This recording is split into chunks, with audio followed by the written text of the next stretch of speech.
শীতকালটা হচ্ছে মুমিনদের জন্য গনিমত। এটা তো শীতকাল চলছে নাকি? শীতকাল সম্পর্কে দুটো কথা বলে দিয়ে আপনার উপকার হবে ইনশাল্লাহ, আমাদের উপকার হবে ইনশাল্লাহ। গনিমত মানে হচ্ছে একটা সম্পদ, যে সম্পদটা যুদ্ধ করে লব্ধ করতে হয়, কিন্তু এখানে কোনো যুদ্ধের প্রয়োজনই হচ্ছে না। গনিমত, উপহার, গিফট। এরকম শীতকালে রাতটা হয় লম্বা। রাত কি হয়? লম্বা হয় না? এতে করে সারা রাত আপনি অনেক ইবাদত করতে পারবেন। আর দিনটা হয় ছোট। দিনটা ছোট হয় না? এতে করে আপনি দিনের বেলা সওম বা রোজা রাখতে পারবেন। শীতকাল আসলেই সাহাবীরা বলতেন আহলান সাহলান। শীতকালকে বলতেন আহলান সাহলান। শীতকাল তুমি এসেছো, আলহামদুলিল্লাহ। এখন রাত্রেবেলা হে কোরআনওয়ালারা তোমরা উঠে যাও এবং কোরআন তেলাওয়াত করতে থাকো, এবং দিনের বেলা তোমরা সওম পালন করতে থাকো, আলহামদুলিল্লাহ। তো শীতের রাতটা কাজে লাগাতে পারি না আমরা? রাতের একটা অংশ ঘুমিয়ে যাবেন, শেষ অংশে উঠে তাহাজ্জুদ পড়বেন এবং কোরআন তেলাওয়াত করবেন এবং আল্লাহর কাছে হাত তুলে দোয়া করবেন। ইনশাআল্লাহ শেষ অংশে, রাতের শেষ অংশে আপনি যে দোয়াই করবেন, আপনার রিজিক যদি হালাল হয় ইনশাআল্লাহ কবুল হয়ে যাবে। শীতকালকে কাজে লাগান। আবার দিনটা হয় ছোট, তাই দিনের বেলা আপনি সওম বা রোজা রাখতে পারবেন। আল্লাহ পাক তৌফিক দান করুন। শীতকাল সম্পর্কে একটা এরকম বর্ণনা আছে, যখন কঠিন শীত আসবে তখন ওই শীতটা থেকে একটা আশ্রয় প্রার্থনা করতে হয় আল্লাহর কাছে, আল্লাহ এই কঠিন শীত থেকে আমাকে বাঁচাও। কারণ কি জানেন? কারণ হচ্ছে জাহান্নাম বছরে 2টা নিঃশ্বাস ছাড়ে। কয়টা নিঃশ্বাস? 2টা।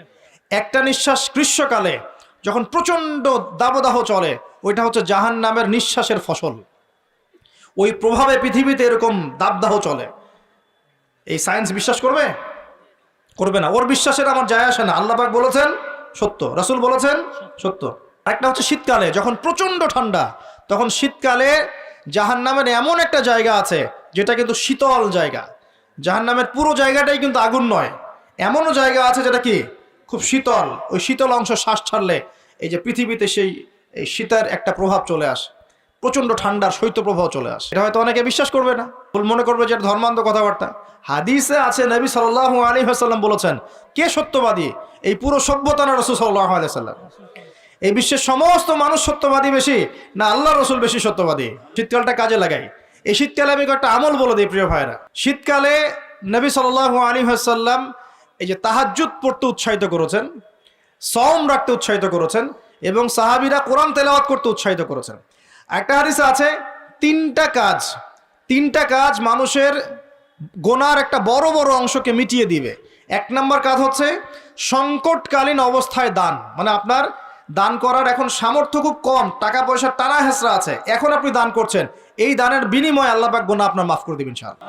2 নম্বরটা হচ্ছে যে কঠিন গরম পড়েছে, এই গরমের দিনে আপনি রোজা রেখেছেন, তৃষ্ণার্ত থেকেছেন, এই গরমে রোজা রাখার কারণে আপনার গুনাহ মাফ হয়ে যাবে ইনশাআল্লাহ। আরেকটা কাজ হচ্ছে প্রচন্ড শীতকাল, এই যে এখন শীতকাল পড়ছে, এই শীতকালে আপনি ঠান্ডা পানিতে ওযু করছেন কষ্ট করে, এই ওযুর বদৌলতে আপনার গুনাহগুলো মাফ হয়ে যাবে ইনশাআল্লাহ। এই 3টা কাজ শীতকালে পাওয়া যাচ্ছে না? 3 নম্বর কাজটা শীতকালে পাওয়া যাচ্ছে না, যে শীতের সময় পূর্ণাঙ্গ রূপে ওযু করলে আপনার গুনাহগুলো মাফ হয়ে যাবে ইনশাআল্লাহ। তো শীতকালে মাশাআল্লাহ আমাদের ওয়াজ মাহফিলগুলো হবে, ওয়াজ মাহফিলগুলোতে অ্যাটেন্ড করবেন, ঈমান রিচার্জ করবেন, রাতের বেলা তাহাজ্জুদ পড়বেন ইনশাআল্লাহ। তাড়াতাড়ি ঘুমিয়ে যাবেন যাতে করে শেষ রাতে আপনি উঠতে পারেন। রাতটা লম্বা হবে, একটা অংশে কোরআন তেলাওয়াত করবেন, একটা অংশে দোয়া করবেন ইনশাআল্লাহ তাআলা। আল্লাহ পাক দুনিয়া আখিরাতের যত হাজত আপনার পূর্ণ করে দিবেন ইনশাআল্লাহ। আর দিনের বেলা সম্ভব হলে সওম রাখবেন। আরেকটা কাজ আমাদের করা উচিত, এটা আমি মাহফিলের মাধ্যমে অ্যানাউন্স করছি। আমাদের উচিত শীতকালে আশপাশে যে দরিদ্র শীতার্থ মানুষগুলো আছে, স্পেশালি গ্রামাঞ্চলে, দেশের উত্তরাঞ্চলে কিন্তু প্রচুর শীত পড়ে, এরকম বিভিন্ন অঞ্চলে কিন্তু প্রচুর শীতার্থ মানুষ আছেন। এই শীতার্থ মানুষদের জন্য সামর্থ্যবানদের উচিত হবে শীত বস্ত্রের ব্যবস্থা করা। কম্বল হোক, অন্যান্য গরম কাপড় হোক, এগুলোর ব্যবস্থা করে বিভিন্ন ফাউন্ডেশন বা সংগঠন বা পলিটিক্যাল অ্যাসোসিয়েশন বা মসজিদ মাদ্রাসা এগুলোর উদ্যোগে এই শীতবস্ত্রগুলো মানুষের মাঝে বিতরণ করার চেষ্টা করতে হবে ইনশাআল্লাহ তাআলা। পারা যাবে না ইনশাআল্লাহ? আমরাও নিয়াত করছি ইনশাআল্লাহ এই শীতে আমরা পুরো বাংলাদেশ ব্যাপী আমাদের সামর্থ্য অনুযায়ী মানুষের সাদাকাগুলোকে কালেক্ট করে আমরা শীতবস্ত্র বিতরণ করবো ইনশাআল্লাহ তাআলা। এবং আমরা রিকোয়েস্ট করবো আপনাদের দানের হাতটাকে প্রশস্ত করতে। তবে মনে রাখবেন, কখনো যদি দেখেন যে আমার নামে বা আমাদের ফেসবুক আইডি ইউজ করে, পোস্টকে ইউজ করে কেউ দান সদকা চাচ্ছে, এনশিওর না হওয়া পর্যন্ত কেউ দান করবেন না। এরকম প্রচুর প্রতারক, ফ্রড বের হয়েছে যারা আমাদের নাম ইউজ করে কিন্তু মানুষের কাছে টাকা পয়সা চাওয়ার চেষ্টা করছে। আমি কখনো মানুষের সামনে এভাবে কোনো প্রজেক্টের জন্য টাকা পয়সা চাই না। যদি চাই এইভাবে জনসমক্ষে এসে বলবো যে এই প্রজেক্টের জন্য চাচ্ছি। যেমন এখন যেটা বললাম, ইনশাআল্লাহ শীতকালে আমরা শীতবস্ত্র বিতরণ করব, যার যার সামর্থ্য আছে আমাদের অফিসিয়াল পেজে, আমাদের সব নাম্বারগুলো, অ্যাকাউন্ট নাম্বারগুলো দেওয়া হবে, সেখানে আপনারা পাঠাবেন, আমরা বিতরণ করবো ইনশাআল্লাহ। এবং সেটা সম্পূর্ণ আমার নিজের তত্ত্বাবধানে চলবে ইনশাআল্লাহ তাআলা। এখন এই কাজগুলো শুধু আমরা করব না, আপনারাও করবেন।